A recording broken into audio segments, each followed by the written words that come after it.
As long as we believe in sequential time, we see becoming instead of being. Beyond time, we're all one. Richard Bach. In this video, we will be talking about the management of time in the United States. Time is an idea, not an object, and therefore we must be subjective. The United States is a sequential country that views its time as a series of passing events. The United States is a melting pot of numerous different cultures, and therefore it is easy to find synchronic cultures within the smaller societies. However, the country prides itself on being a powerhouse. It is constantly moving forward, breaking new innovations and records. It is this outlook on life and work ethic that creates an overall sequential lifestyle. The U.S. believes that time is limited. Everything must be done quickly and precisely. Americans have a tendency to prioritize work, in other words, workaholics. We see logic, efficiency, and speed as skills necessary to survive in America's workforce. Different cultures can hold different or even opposing views of the relationship between time and human society. Some cultures place more emphasis on the past, some emphasize the present, and some emphasize the future. The term future orientation can mean different things in different contexts.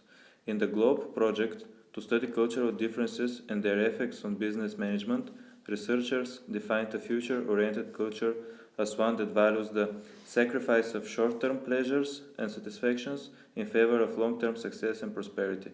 A culture can also be considered future-oriented if members of that culture tend to value creative thinking and new ideas, and to believe that the future can be controlled or influenced by present decisions. The United States can be considered a future-oriented culture by this definition. As in every other sequential culture, time is very important and it is often seen as a commodity by Americans. Time is linear and this can be easily seen just by taking a look at someone's agenda. A sequentialist's agenda will be detailed, filled with meetings and regular objectives. Organizations in the United States, such as businesses, the government, and schools, keep time by the calendar and the clock.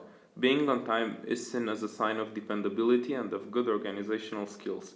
In North America, where the prevailing attitude is time is money, business people are often frustrated in negotiations with people who take a much more relaxed approach to time. Part of the problem is that people in many other cultures want to establish a personal relationship before they decide whether to do business with each other or not. And as a result, being punctual and straightforward is a must in the United States. Six Financial Information is a multinational financial data vendor headquartered in Zurich, Switzerland. The firm gathers information from all the world's major trading venues directly and in real time.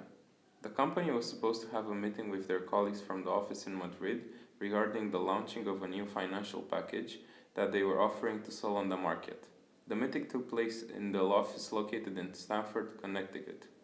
To impress the colleagues from Madrid, the Stamford branch planned a full day of presentations, lunch hour, and cocktail hour. The schedule was tightly packed with very little time in between activities. The employees of Stamford branch came to the office punctually at 8 a.m. in order to prepare for the 9 a.m. meeting. However, the Spanish colleagues expected that the day starts at least at 9:30 a.m. with coffee and socializing to get to know their associates that they had never met before.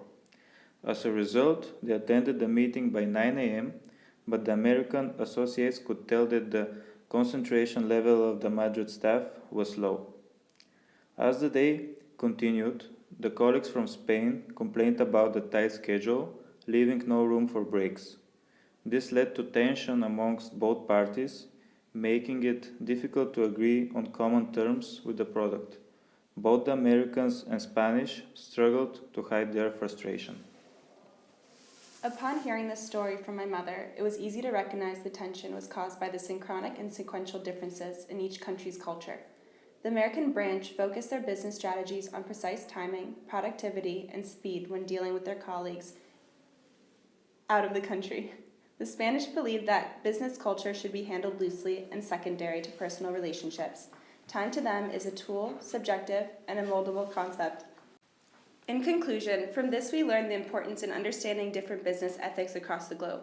The behaviors in different cultures allows us to adapt our business methods and approach to relationships we hold with other countries differently.